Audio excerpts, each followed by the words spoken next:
जय हिंद दोस्तों। उम्मीद करता हूँ आप सब अच्छे होंगे, मस्त होंगे, स्वस्थ होंगे और अपनी प्रिपरेशन बहुत ही अच्छी तरीके से कर रहे होंगे। तो आज हम बात करेंगे 2024 में जो भी प्रिपरेशन करने वाले हैं ये यूपीएससी सिविल सर्विसेज एग्ज़ाम की, उसके बारे में हमें किस किस चीज़ों की मतलब शुरुआती में जो भी न्यू एस्पिरेंट्स होते हैं उनको ध्यान देना ज़रूरी है। जो भी 2025 में एग्ज़ाम देंगे प्रीलिम्स का उनके लिए है। तो हमेशा याद रखिए कि पहली चीज़ अगर जब भी आता है तैयारी में, प्रिपरेशन में, तो पहला चीज़ आता है सिलेबस। पहले हमें सिलेबस पे ध्यान देना होता है। जब हम सिलेबस को समझ लेते हैं तो फिर हम नीचे आते हैं थोड़ी सी। याद रखिए मेरी थोड़ी सी ये जो है ना उल्टा है। उसके बाद आप आएंगे एग्ज़ाम पैटर्न।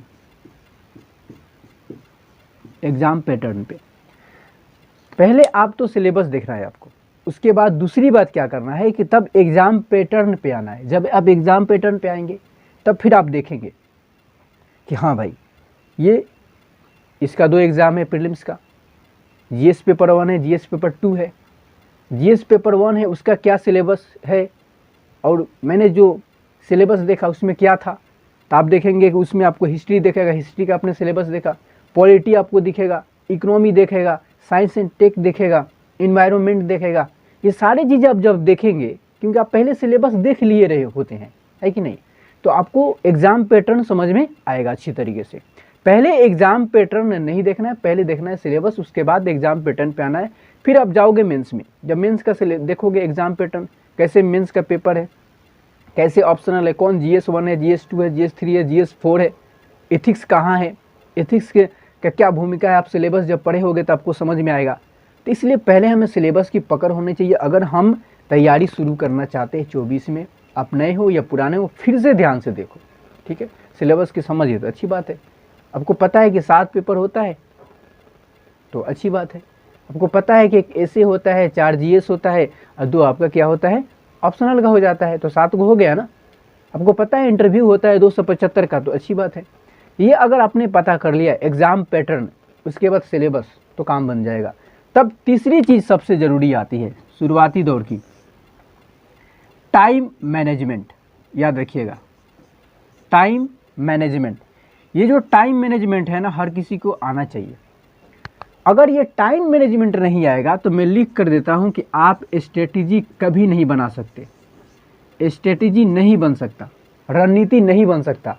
आप इतिहास जब पढ़ोगे, अशोक के बारे में पढ़ोगे, चंद्रगुप्त के बारे में पढ़ोगे, अकबर के बारे में पढ़ोगे, ये किसी भी शासक के बारे में पढ़ो, महाराणा प्रताप के बारे में पढ़ो, या किसी भी शासक के जब बारे में पढ़ोगे तो आप यही देखो, एक ही चीज़ देखोगे हर चीज़, स्ट्रेटेजी, रणनीति। युद्ध के लिए उन लोगों ने रणनीति बनाया, अपने साम्राज्य को बढ़ाने के लिए उन्होंने रणनीति बनाया, कैसे हम क्या करें, कैसे युद्ध को जीते, किस तरीके से अपने सैनिक को भेजें। तो स्ट्रेटेजी बहुत बड़ी चीज़ होती है। स्ट्रेटेजी के पहले आता है टाइम मैनेजमेंट। ये टाइम मैनेजमेंट किसी भी यूपीएससी टॉपर से आप नहीं सीख सकते। वो सिखाएगा, वो अपना टाइम मैनेजमेंट सिखाएगा, आपका टाइम मैनेजमेंट कुछ और होगा। आप सुबह 10 बजे उठते होगे, सुबह 4 बजे भी उठते होगे, सुबह 6 बजे भी उठते होगे, कोई भी। तो टाइम मैनेजमेंट सबसे बड़ी चीज़ है। और दूसरा चीज़ क्या है, स्ट्रेटेजी। स्ट्रेटेजी बनानी ही पड़ेगी। स्ट्रेटेजी हमेशा याद रखिएगा, 1 साल का 12 महीना का आपके पास टोटल कितने, 16 महीना बचेगा पूरा 2024 और 25 में 4 महीना, यानी 16 महीना। 16 महीना के स्ट्रेटेजी में आप 16 महीने के एक बार स्ट्रेटेजी मत बनाओ, वरना आप फंस जाओगे। आप स्ट्रेटेजी मात्र बनाओ 6-6 महीना के लेकर चलो। पहले इसमें क्या करो, एनसीईआरटी। चौथा नंबर में बताऊंगा कि एनसीईआरटी पढ़ लो अच्छी तरीके से। कोर सब्जेक्ट सिर्फ पढ़ लो, हिस्ट्री पढ़ लो, इकोनॉमी पढ़ लो, पॉलिटी पढ़ लो, और एक हिस्ट्री, इकोनॉमी, पॉलिटी और ज्योग्राफी। ये 4 चीज़ जो होता है ना, ये कोर सब्जेक्ट है। कौन सब्जेक्ट है ये, कोर सब्जेक्ट है। ये 4 बहुत मूल्य सब्जेक्ट होता है। अगर आपने इसको पढ़ लिया और इसका क्वेश्चन आपने देख लिया और आपने क्यूज लगा लिया, तो समझ लिया आपका बेसिक मजबूत हो गया। और जिस इंसान का आधार मजबूत हो जाता है ना, न्यू जब मजबूत होगा तब जितना मन करे उतना ऊंचा पिलर देते रहो, उतना बिल्डिंग बनाते रहो, लगाते रहो, कोई दिक्कत नहीं है। लेकिन आपका न्यू कमज़ोर रहेगा तो आप गिर जाओगे, आप फंस जाओगे। बार बार तैयारी करोगे बार बार फंस जाओगे, बार बार तैयारी करोगे बार बार फंस जाओगे। तो एनसीईआरटी जरूरी है चारों का, इसलिए इसको कोशिश करो, एनसीईआरटी खत्म करो, फिर स्टैंडर्ड बुक पढ़ो। आप क्लास करते हो क्लास करो, अच्छी बात है।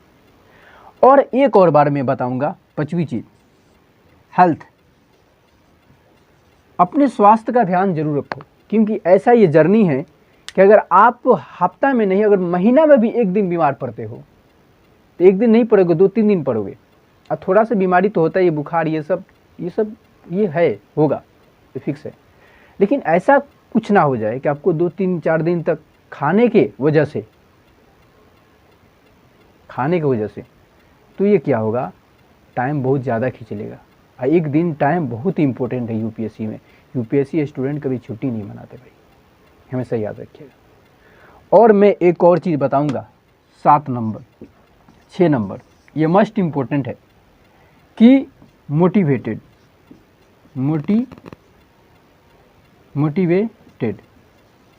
यानी कि मोटिवेटेड रहो, हमेशा मोटिवेटेड रहो। इसके लिए आपको कोई कुछ देखना नहीं है, बस आप जीवनी पढ़ो, किसी का किताब पढ़ते रहो, एपीजे अब्दुल कलाम आजाद सर का पढ़ो, या एक एक कोट उन लोगों का पढ़ो जो भी महान थिंकर हुए, और कोट को उनको एनालिसिस करो, ये कोट क्या कहना चाहता है, सोचो उस पर, आपको मोटिवेशन अपने आप मिलेगा। मोटिवेशन अपनी माँ से सीखो यार, जो माँ सुबह उठ जाती है, उठ के आपके लिए नाश्ता बनाती है, खाना बनाती है, क्यों? क्योंकि उसका सपना होता है, अपने सपने को दबा लेती है, लेकिन मेरा बेटा अधिकारी बनेगा, बताओ।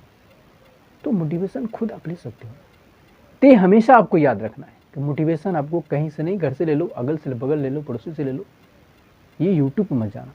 एक और सबसे बड़ी चीज़ है, मैं बताना चाहूँगा, ये शॉर्ट वीडियो, ये जो होता है ना, इस शॉर्ट्स, ये शॉर्ट से दूर रहना, वरना ये शॉर्ट से 1 मिनट का शॉर्ट्स होता है, आपका 1 मिनट नहीं बल्कि आप 10-10 घंटा इसमें समय जाता है, इसलिए इससे आपको बचना है। और अंतिम चीज़ है मेरी, अंतिम, कि रेगुलर, हमेशा आप रेगुलर रहना। रेगुलर रहोगे, आपको कोई नहीं हरा सकता इस दुनिया में, कोई भी नहीं। रेगुलर हमेशा रहना। और एक चीज़ और मैं बताता हूँ, ये सब चीज़ करनी है आपको। पहली चीज़, सिलेबस देखो, एग्जाम पैटर्न देखो, टाइम मैनेजमेंट आनी चाहिए, उसके बाद स्ट्रेटेजी बनाओ, फिर एनसीईआरटी को कवर करो, फिर आपका हेल्थ पे ध्यान देना है, मोटिवेटेड हमेशा रहना है। उसके बाद आपको शॉर्ट्स जो होता है ना, शॉर्ट्स चीज़ों पे ध्यान नहीं देना है।